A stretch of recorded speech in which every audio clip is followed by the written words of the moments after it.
ओडिशा राज्य बेसरकारी अध्यापक कर्मचारी संघ पक्षर जिलापाल कार्यालय सम्मुखें प्रतिवाद सह दाबीपत्र दि 2008 मसीहा परवर्ती अण अनुदान अध्यापक और कर्मचारी अनुदान पर दाबी करिछि संघ।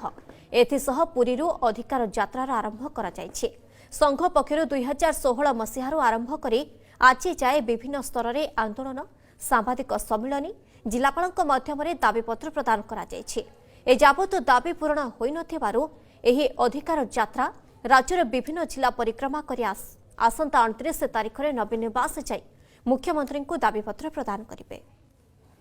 आमर दाबी 2008 परवर्ती अवस्था ओडिशार विभिन्न अण अनुदान एवं अनुदान प्राप्त महाविद्यालय रे परिचालना कमिटी द्वारा नियुक्त समस्त अध्यापक एवं कर्मचारी भाई भौणी मानू अनुदान प्रदान करा जाऊ एक निर्दिष्ट अनुदान नीति माध्यम रे।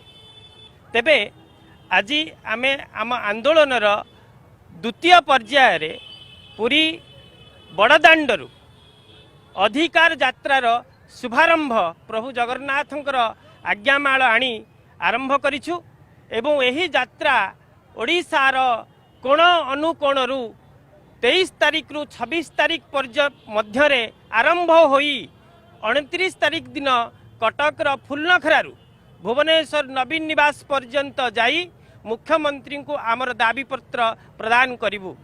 जदि मुख्यमंत्री आमर दाबी को पूरण न करती तेबे जे पर्यंत आम दाबी पूरण न होईची से पर्यंत आमे भुवनेश्वर रु फेरिबु नहीं।